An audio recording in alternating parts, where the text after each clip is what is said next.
Simran Mayadas. She's going to talk to us about somatic techniques and mindfulness about reducing stress, managing burnout, and prevent secondary trauma. And then we're going to have a presentation from Dr. Harris about, it's essentially, it was designed to be for officers on how, sort of the research to have and steps they can take if there's someone in their crew who is exhibiting signs of wanting to commit suicide. But obviously that's great for everyone to hear about, and it's an excellent presentation as well. So, without further ado, Simran, please. Thank you so much. All right.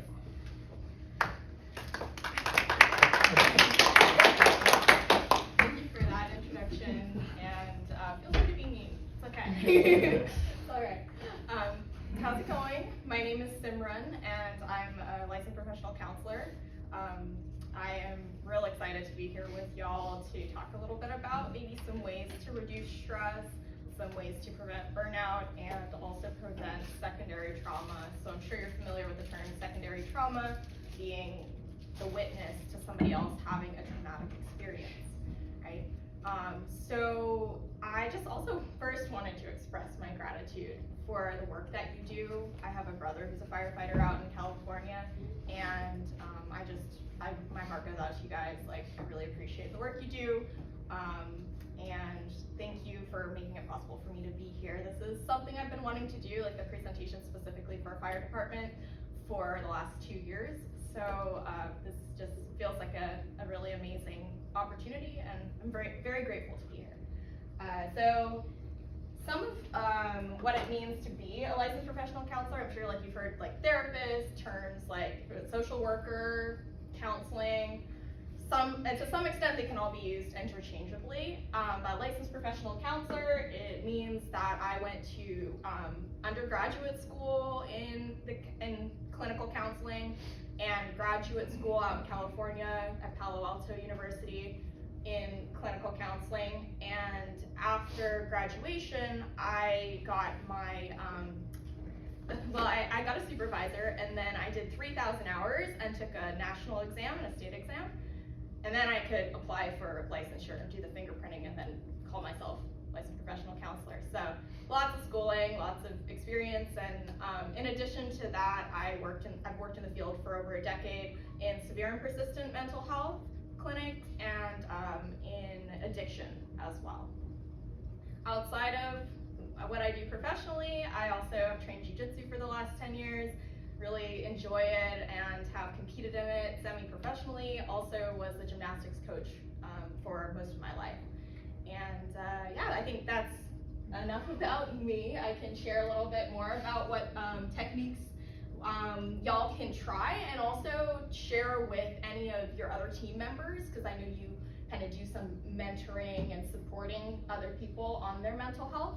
And hopefully this will kind of fit into what you're already doing and thinking, and will be useful. Do you have any questions before I begin? Yes? What's your favorite choke? Oh, that is it. I really love the high elbow guillotine. Oh, nice. Yeah. Okay. Yeah, you're familiar with jiu-jitsu? Probably not. No? You're a fan. High elbow guillotine is fun because you hear them kind of gurgle a little bit, and you're just like... but I like leg locks more than chokes. I'm a big leg lock person, yeah. Thank you for the question. Any other questions? It's an icebreaker. Yeah, no, I appreciate that. Jeff, could you teach a class? No, that can be a different session. Somebody asked yesterday about nutrition, almost went into a whole thing about nutrition and like working out, but also have a therapy dog at my practice. So I know y'all work with Divine Canines, and that's another fun way to relieve stress, having dogs around. So how many of y'all have familiarity with the sympathetic nervous system and parasympathetic nervous system? Fight or flight. Yeah. Commonly referred to fight or flight as the sympathetic nervous system, and then the parasympathetic nervous system is commonly referred to as like the rest and digest state of our nervous system. So when we are trying to fall asleep, or maybe get home and want to just like watch TV and chill, that will likely be trying to be or in the parasympathetic state. And when we're in the sympathetic state, we're going to be ready to take action. Our muscles might be tense and prepared to move. We're going to have like an elevated heart rate and respiration rate, and may have like a certain focus, like a pretty like laser focus, right? So I imagine with the jobs that y'all do, you are using both. Like you'll probably be going in and out of both, but most commonly be in sympathetic nervous system when you're on the job. And that it is likely what you're gonna find yourself in, like having that focus, the acuity, like assessing for safety, and then taking action in whatever way you need to, right, for the call. So what can happen sometimes is our body can stay in a sympathetic nervous system state maybe longer than we want it to after a call, or maybe we are finding it hard to come into that relaxed state when we are not on shift, like we're trying to chill with our families or relax and sleep, and might find that like, okay, my heart's still racing, my mind's still racing, and it's becoming more challenging to just completely rest.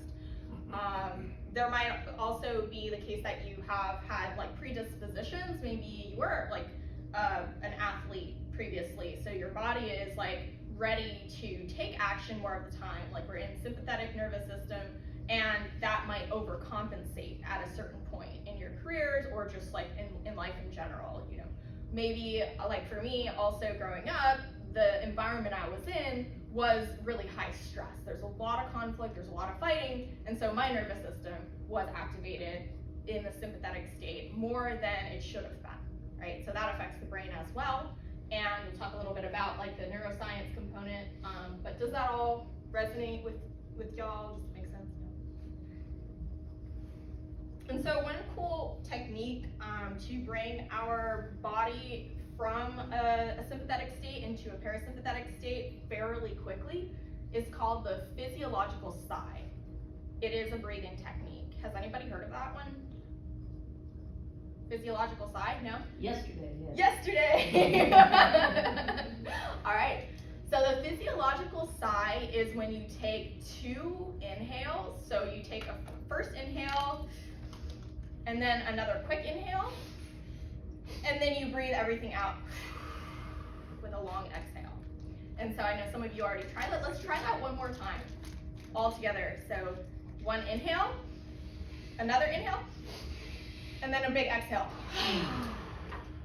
And now for a moment, maybe pausing, and just go back to normal breathing, and observe any shifts in your body, sensations, anything you're observing here might have shifted for you. You know, for me, like I feel more presence in my body. And so the physiological sigh is really helpful in maybe for like in between moments, like when you are wanting to kind of get recentered or reset after a call, going back to the rig, you know, wanting to just relax, or coming back before eating, things like that, and transitions. It's a good time to try that. The physiological sigh with the long exhale actually expels more carbon dioxide, so that helps bring our body back into more of that parasympathetic state, and it also reduces our heart rate when we do that.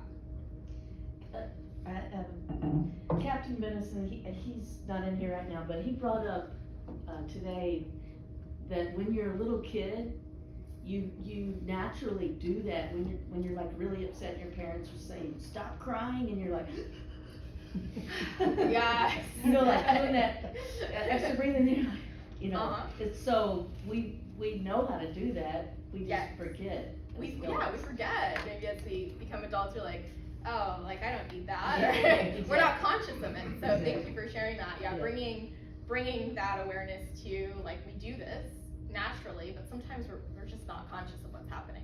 And if we can be conscious as we're doing this, then we can have more context and awareness for how to actually control our breathing, which helps control both our body and our mind. Right? So I imagine with your job, you want to have control over your mind and your body, so you can optimize like your focus when you're on shift. You can probably go from transition from different types of activities. So it's a different mind state when you are assessing for safety than perhaps when you're engaging with somebody and showing empathy, right? So being able to shift in between those even brain states is also really important. And being able to integrate both the body awareness with your mind, and I'll talk a little bit about the hemispheres of the brain and how it's useful to be able to translate and like communicate between the hemispheres. But these are ways that you can then introduce like the ability to have more effective shifting between tasks and types of activities. Okay. Any questions about that? So is there like a number of reps one would need to cut themselves off and say this breathing technique is just not where I'm at right now in terms of helping me go back to sleep? That's currently what I'm struggling with. Sleep specifically? Sleep specifically. Yeah. Okay. So with the physiological side, it is recommended to do it 1 to 3 times. It's the kind of thing that can rapidly decrease your heart rate and then your blood pressure, right? If you're trying to sleep and you're noticing that you've tried it maybe 2-3 times, you've also, we'll do a couple of other techniques later that might be useful to add on to that. So if you're finding that you're linking techniques and you're just getting frustrated and it's kind of defeating the purpose, might be a good opportunity to change your, move into a different space. So if you're laying in bed maybe and you're trying these things and it's not working, your mind is racing, you might then opt for, let me get out of bed and go for a walk, or let me go get a drink of water. Because even something like a drink of water or eating food helps bring our body into the parasympathetic state. Does that Sure. seem useful?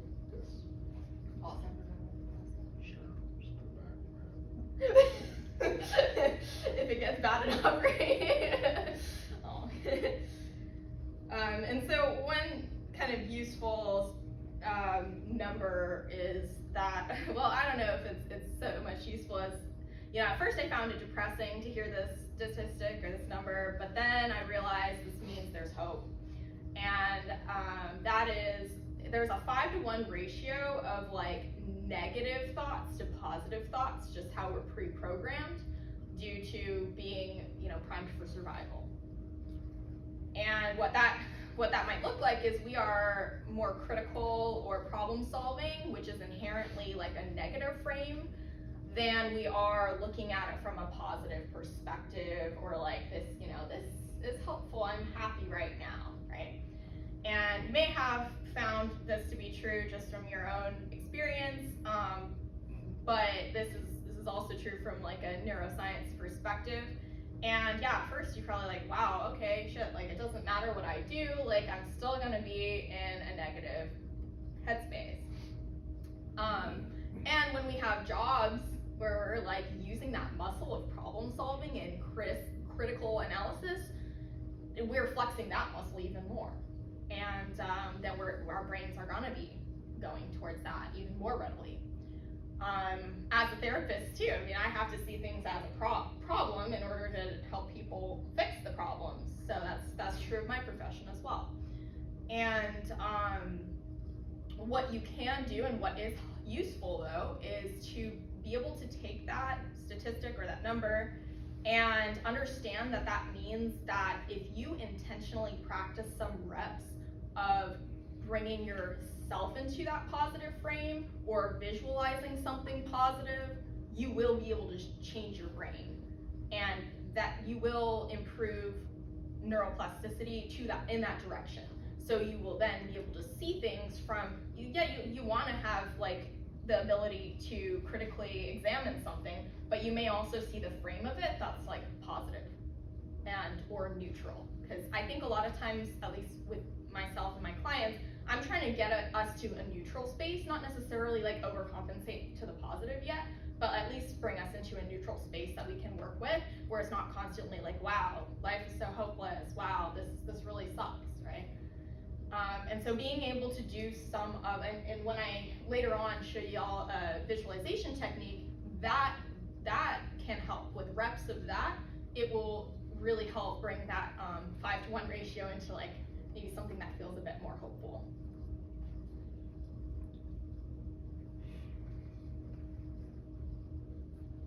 All right, so the next section I'll be talking about has to do with somatic techniques, right? Somatic essentially means through the body. Does anybody already have familiarity with any like somatic techniques or body-based techniques to reduce stress? Not really? It's like the tapping thing. Ooh, tapping. You're familiar with tapping? Yeah. Anybody else like body scan? No, exercise? Yeah? Awesome. Exercise is my favorite for sure, yeah. The cool thing is you can also utilize what you already do, exercise, in a way where with intention can bring yourself into like a lot of what I'm describing today, right? So it really just comes down to, if there's anything you leave here with, is like intentionality will really shift the way you can see things and your awareness about yourself, the awareness of the context of what's actually going on, and your objectivity. And this could even help with your objectivity in the field. So somatic techniques are essentially anything you do with your body that's going to, in this case, reduce the impact of the sympathetic nervous system and release any amount of stored tension that you don't need. So you might want to, in certain situations, have that tension because you're gonna try to take action. But there might be other situations you don't wanna have that kind of stored energy or tension. And you wanna be able to just like allow your muscles to relax and for you to like go to sleep.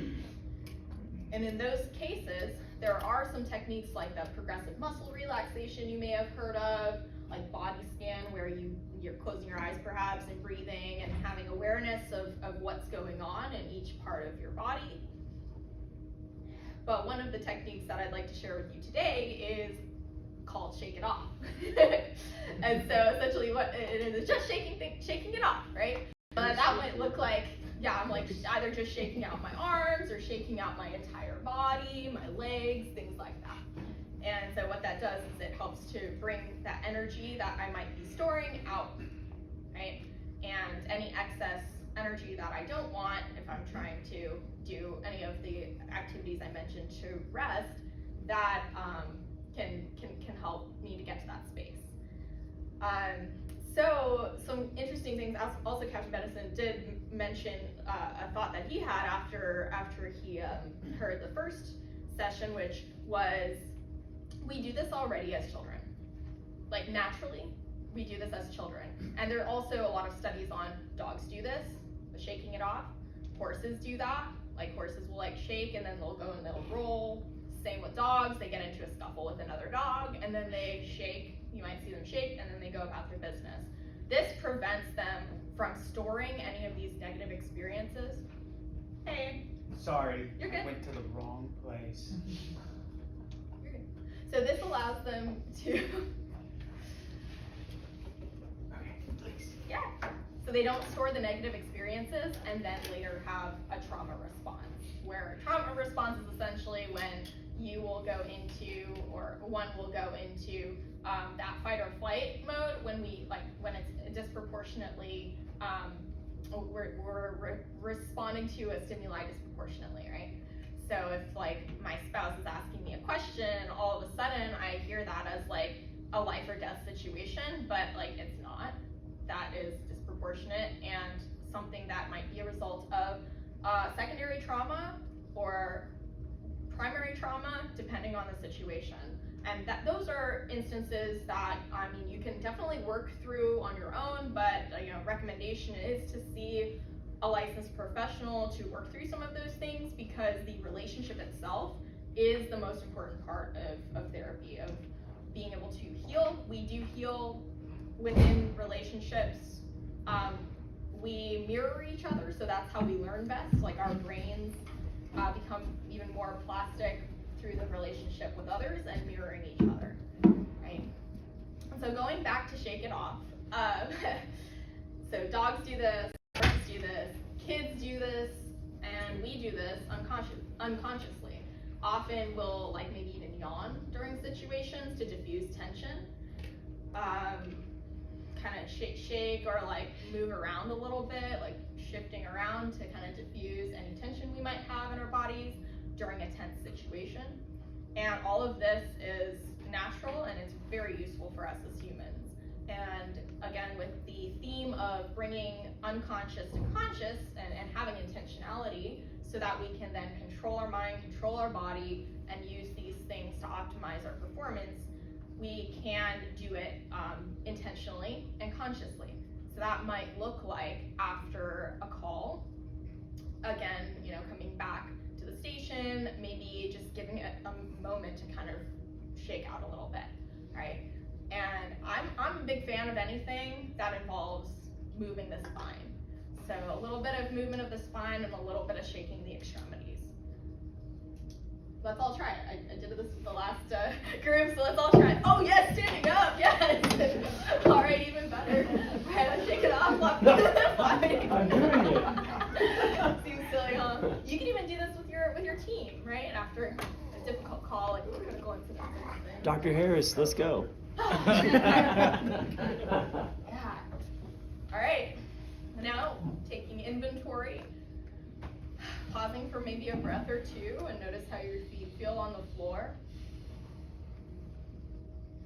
Notice how your breath is in your body. And wonder if there's maybe anything you notice that has shifted from how you felt before.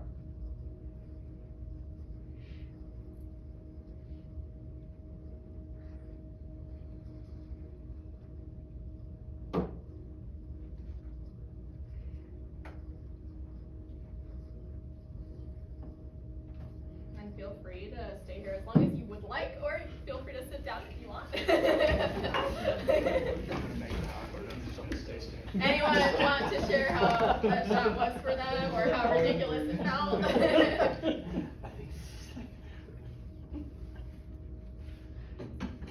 Feels funny, but It's a release of tension for sure. release tension. Yeah.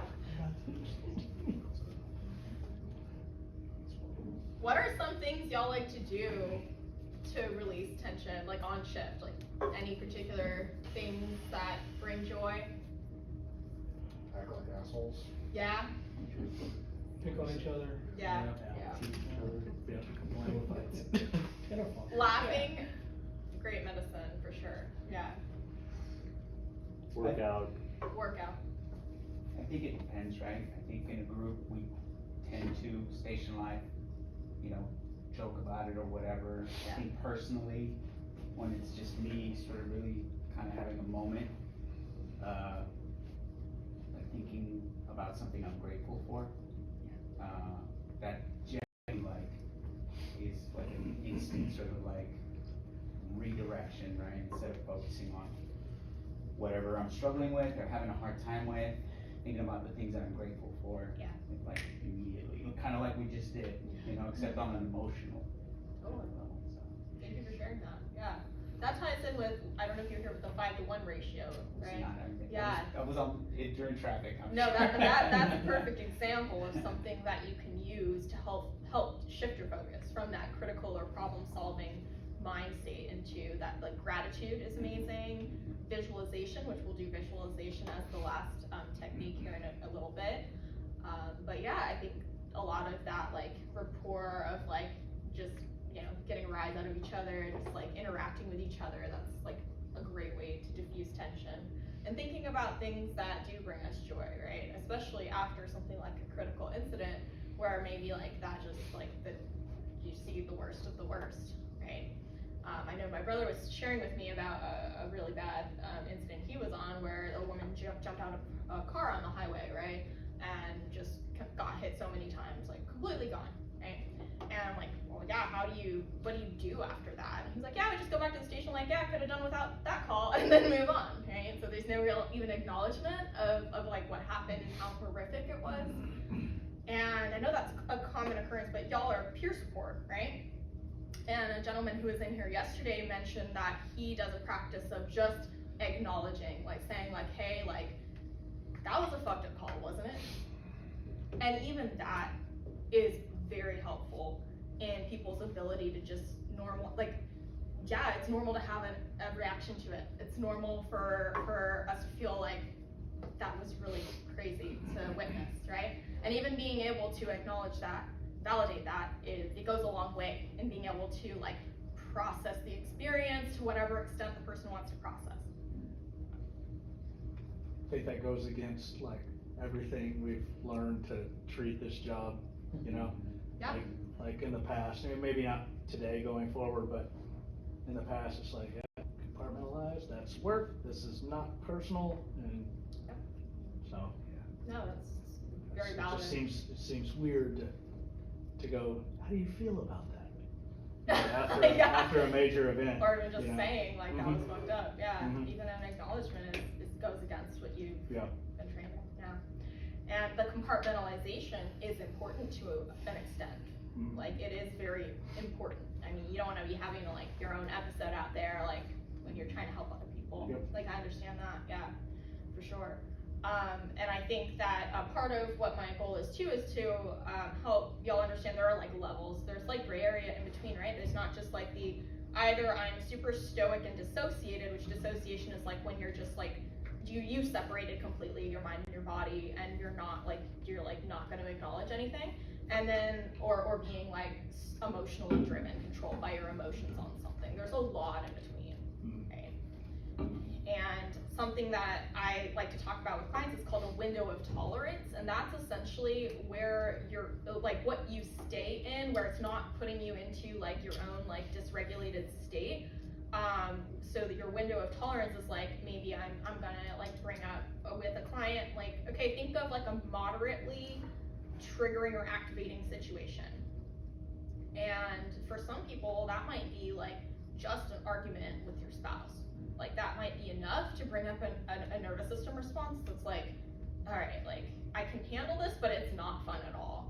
And we'll work with that and work within their window of tolerance with, okay, so let's acknowledge, let's also feel the grounding of like what's real right here. Like I'm holding on to something, I'm feeling my feet on the ground. I'm recognizing there's that gratitude around it, but then also I'm feeling this difficult thing in my body, right? And even being able to sit with that goes a really long way in building resilience and building the muscle of being able to go in and out of difficult situations. Because when we dissociate, when we completely disconnect, it's going to come back. Like our brain is registering it, and our body will feel it eventually, but it might be when we're in a safer environment, like at home trying to sleep. And that commonly happens. And like I have history of trauma and like PTSD that I have still working to overcome, right? But one of the things with that is when you're in a safe environment, like that could even be like a safe person you're around, that's when your activation is gonna come out most likely. Because you're keeping yourself safe when you're, let's say, on the job or in an unsafe environment or with an unsafe person. You're keeping yourself safe by keeping everything like stoic and kind of like compartmentalized. And then when you're in an environment that feels like you can just kind of let go, that's maybe when you'll start to notice the signs and symptoms come up that indicate there's something that's been going on with you, right? Anything else about this that y'all wanted to share or hear about? Questions, feel free to ask questions.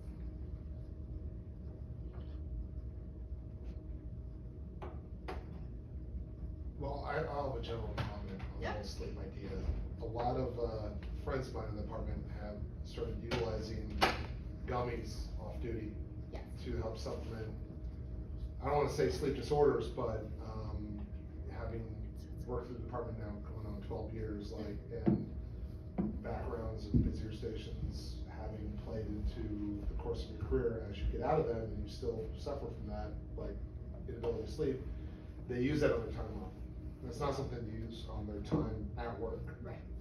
So the dynamic of we can try these techniques while we're on shift, but when we're using different techniques off shift that Mm. wouldn't be allowed, complicates things It can. a little bit. You're right, yeah. From my perspective, when I try, so people talk to me about this sort of stuff, and they go like, oh, what do I do for sleeping? It's like, but they're already using certain prescriptions, let's just call them. So they're like, what do I use when I'm on shift? Correct. For sleep, But yeah. they're already dependent upon this Right. outside of it. Does that make sense? Yeah, that makes a lot of sense, and I'm glad you brought that up. I mean, and alcohol, cannabis, other substances are great tools that can be used. I mean, some of them not so great, right? They can lead to dependence, but that can be used as a nervous system depressant. However, there are often side effects. There are often effects, or the inability to use it while you're on shift Sure. is another thing, right? And so going back to the piece about intentionality, one way I like to frame it, even with clients of mine who also use prescription cannabis, is when they are maybe in the experience of having taken the gummy and feeling the effects and noticing how it's impacting their central nervous system in a way that feels good and allows them to go into that like relaxed state and go to sleep, is to take a couple of moments, maybe like, you know, once a week or whatever when they're doing that, to just allow themselves to be conscious of what's happening in the body. And so that might look like I'm like feeling things differently, like I'm more present in my body right now because I'm using this substance or this other technique and tool. My awareness of like things feel spaced out perhaps, like I can now I identify what my thoughts are instead of them feeling like they're bombarding me all at once. And for them to take time in that space, maybe even jot things down. Sometimes like I jot things down when I'm in a particularly clear or positive, good headspace, right? Of like, what does this feel like? So I can capture the positive moments and capture the thing that I do want more of, so then I can create more of that. And it is possible to build those connections, those neural pathways, even when you're like using the substance, so that they can then re-visualize it while they're on shift maybe, trying to do the same thing. It might not affect them to the same extent, right? Because the substance isn't in their system, but the neural pathways are there and they can go back to it. This is why psychedelics have been highly researched and used for neuroplasticity, like increasing neuroplasticity, and how that they are showing effects even after. Like that people can microdose or take a dose and then like they will have effects for a longer period of time, because the neuroplasticity increases during those times. And if you're able to use any of the techniques, even the visualization one that we're talking about today, that can be replicated again. Hopefully that makes sense. Yeah, no problem. Any other questions about how to like distribute any of the information that I've already talked about to y'all's team? Yeah, these are really important questions.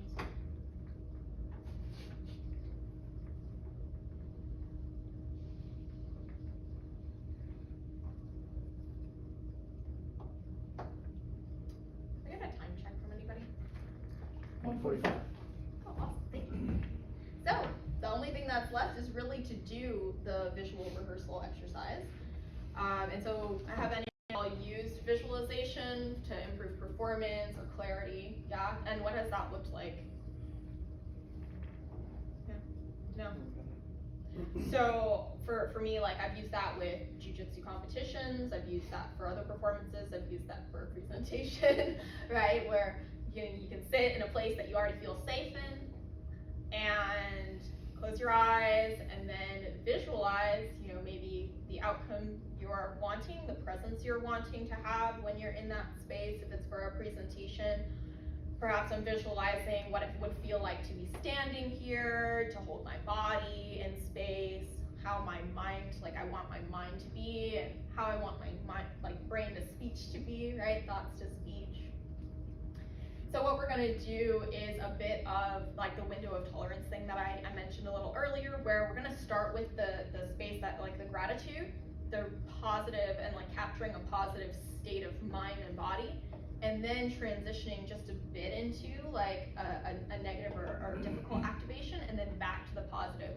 So if you already know that you're a person who has a hard time accessing the positive state already, I would recommend just doing reps of trying to access a positive space while we're doing this, feeling the support of the chair you're sitting in, noticing that your fellow team members are around, any of the positive effects of that. And perhaps, if you do feel already comfortable with any of this slight activation that you might notice or you might feel, and you know that you safely can bring yourself back into the positive space afterwards, then I would encourage you to try going into the difficult visualization and then back. Any questions before we do that? I'm gonna do it with you as well. So for me, positive visualization looks like on the beach. I'm from California. On the beach, for better or for worse, right? So closing your eyes if you feel comfortable, or looking down. I'm gonna close my eyes, just getting a little bit adjusted to feeling the support of your chair underneath you, feeling the points of contact between your feet and the ground. I'm going to notice just how my breath moves in and out on its natural cadence. Maybe any activation that's already present in my body of the desire to move.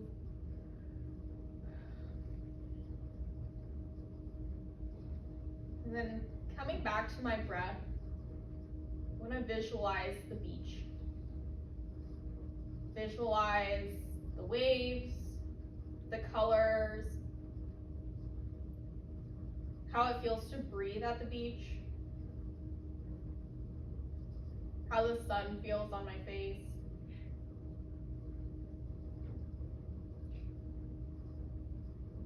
Noticing any stillness, any movement, any sensations in your body.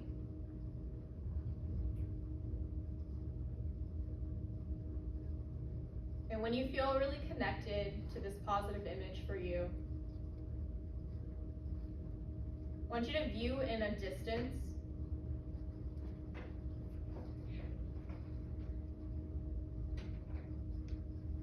a bubble, like a thought bubble of yourself, maybe witnessing a difficult, or moderately difficult, or mildly difficult thing, whether that's a scene, very mild to moderate, or a person you're not super fond of.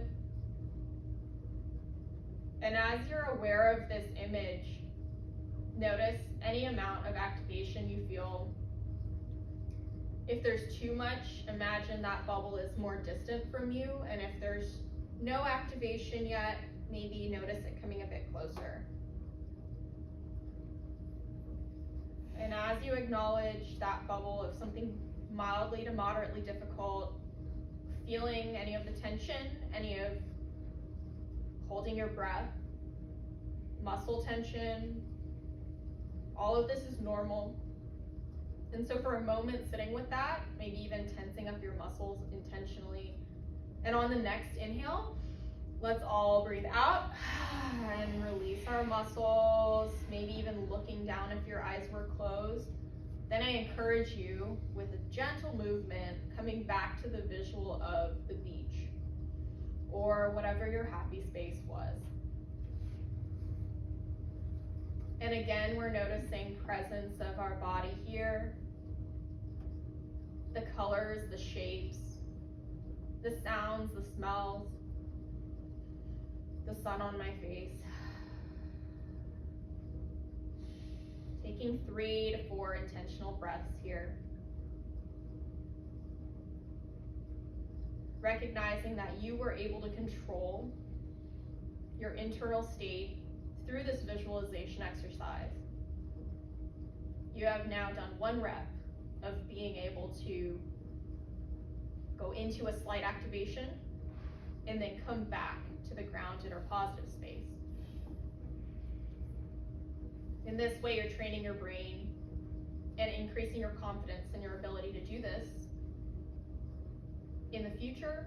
And if you practice this, like maybe 1 rep again per week or every couple days, trying this, it will become more automatic for you. and your brain and your body will then transition into and out of these spaces, right? So I'm just curious, for those of y'all still having your eyes closed, maybe coming back when you're ready, how that was for you.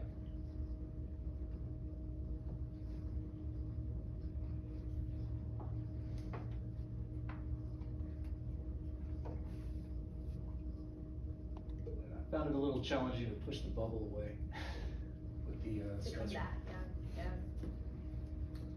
yeah, that is not an uncommon experience, right? Once we have the bubble, even if it feels far away at first, and like we're starting to notice the activation, it can be so difficult to control it back to coming in gratitude or a positive space, right? And it's okay that it's difficult, especially if this was your first time trying this type of exercise. It's normal that it's difficult. And when you try it again and again, you might notice different things about it. You might notice, okay, this time I'm gonna try visualizing the bubble as like maybe just like a little further, or a different scene, a different activation point, right? And so like practice is definitely, if there's anything that you know found useful, any of these tools that you are interested in trying today, I would recommend starting with one, just one. Do it for 1 rep every day, just one, and spend no more than 2 minutes on whatever thing that you're trying. I think you've also been familiar with different types of breathing techniques maybe that you've done in other trainings, right? And please continue to do whatever's working for you, but if you are interested in trying any of these, I recommend starting with just one consistently, and then tracking how you feel over time. Because the best way to know like if this is actually useful, like if I'm actually gonna fall asleep when I use this thing, is to try it multiple times and consistently. And if it's not working, great, shift it to a different thing. Okay. Any other reactions to this particular, the visualization exercise? Yes. I didn't like bringing something that I dislike into my safe space. For me, it's underwater. I like to scuba dive. Oh wow. It's like an underwater aquarium. And then when you said, think of somebody that you dislike or whatever, I'm like, I don't want that fucking person. Valid. Drown that guy. Yeah. So I'm like, no, I'm in my space. That person doesn't belong here. Yes. It's important to keep your safe space safe for you. Right. Very much so. Makes sense. So this might be a thing that is not, you know, you don't want to pick up, you don't want to try. Also, if you are wanting to try maybe with a different thing, like not a person, people can be so triggering and like activating, right? And people suck sometimes, right? So maybe like, you know, my dog pooped somewhere and I don't want to pick it up, like something smaller. Anything else about this one? There's a lot of research on why it's beneficial to do these visual rehearsals and how it's useful. But yeah, feel free to ask any questions. I'll leave it open for like a minute or two if you want to ask any questions about the presentation as a whole. I do have a therapy practice. It's in Westlake, next to the Westlake Fire Department. I've been there for a year now, and I have a therapy dog, as I mentioned. I am specialized in seeing first responders as well as other therapists, teachers, things like that. That's why I'm even more passionate about bringing this to you. And I can help you utilize, not in network with, but help you utilize any insurance benefits you have if you have a PPO plan, as well as offer sliding scale because of my intention to make it more accessible for specifically firefighters to come in y'all's profession. I know there are different classes, different levels, as you're not all called firefighters, right? Like the captain, lieutenant, things like that. But any people from the fire service to very much welcome y'all. Also, if you're just interested in like asking questions or more resources that I only had a specific amount of time, but I could definitely shoot your way any like resources that might be adjacent or like research and readings. Feel free to ask. I will pass around a blog post I made recently that might be useful to have a paper copy of some of the things I mentioned today and my business card. I do see couples and individuals. So, thank you all for having me. I really appreciate this, and it's been nice. I would love to meet any of you afterwards. Thank you. Thank you for coming.